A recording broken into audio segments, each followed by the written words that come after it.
सानिया के अब्बा एक मामूली से फोटोग्राफर थे, जबकि उसके होने वाले ससुर एक बड़े बिजनेसमैन थे। सानिया को उसकी सास ने एक शादी में देखा था और तभी उसे पसंद कर लिया था। फिर जल्दी ही उसका रिश्ता भी तय हो गया। आज सानिया की शादी थी। लाल जोड़े में उसका हुस्न और निखर आया था। सभी सहेलियां उसे घेर कर बैठी थीं और हंसी मजाक कर रही थीं। सानिया, तुझे पति नहीं लखपति मिल रहा है, सानिया की खास सहेली रिंकी ने कहा। काश हमें भी कोई ऐसा ही मोटा मुर्गा मिल जाए तो जिंदगी ऐश से कटे, टीना ने अपने दिल पर हाथ रखकर कहा।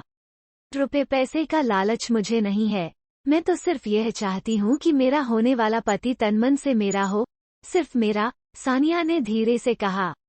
जब वो तुमसे शादी कर रहा है तो तुम्हारा ही हुआ ना, रिंकी ने कहा।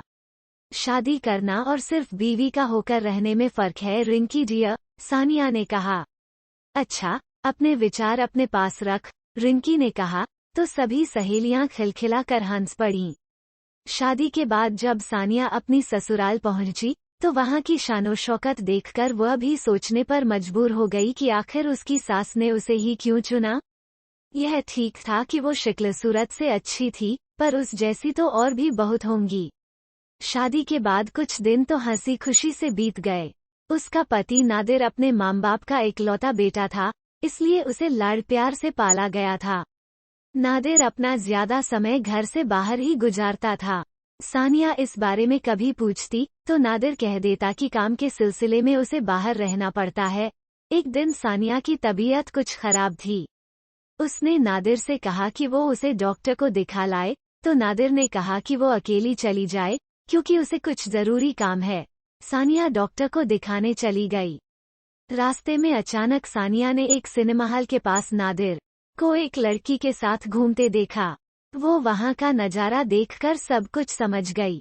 सानिया की हालत अजीब हो गई। किसी तरह वो घर वापस आई। शाम को जब नादिर आया तो सानिया ने पूछा, आज आप कहाँ थे? मैं काम के सिलसिले में बाहर गया था, नादिर ने साफ झूठ बोला।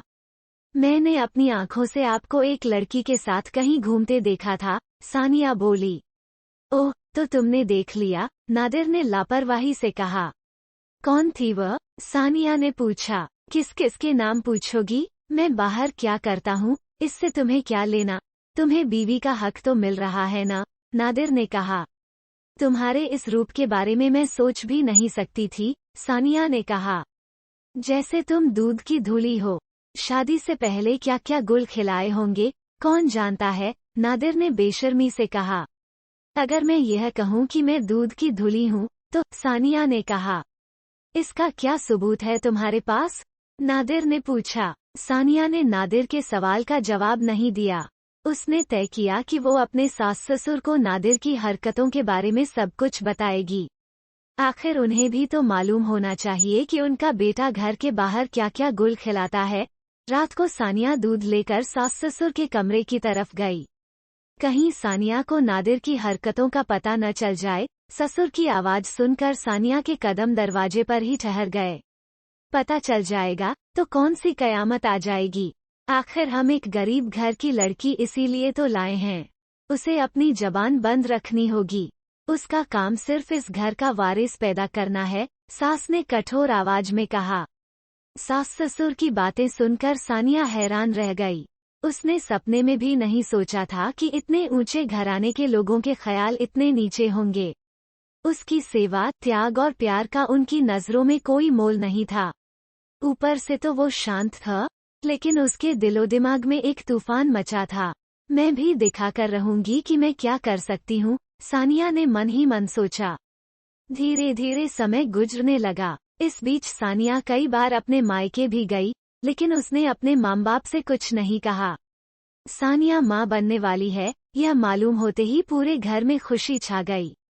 गोद भराई की रस्म के लिए लोगों को बुलाया गया। सानिया कीमती जोड़े और जेवरों से लदी बैठी थी। गोद भराई की रस्म के बाद सास ने सानिया की बलाएं ली और उसे गले लगाया। बहुत जल्द तू इस घर को वारिस देने वाली है, मेरे बेटे का चिराग इस घर को रोशन करेगा। मैं दादी बनूंगी, सास ने खुश होते हुए कहा। आप दादी जरूर बनेंगी और इस घर को वारिस भी जरूर मिलेगा, लेकिन वो आपके बेटे का चिराग नहीं होगा। इस राज भरी बात को तो सिर्फ मैं ही जानती हूँ कि इस बच्चे का बाप आपका बेटा नहीं, कोई और है।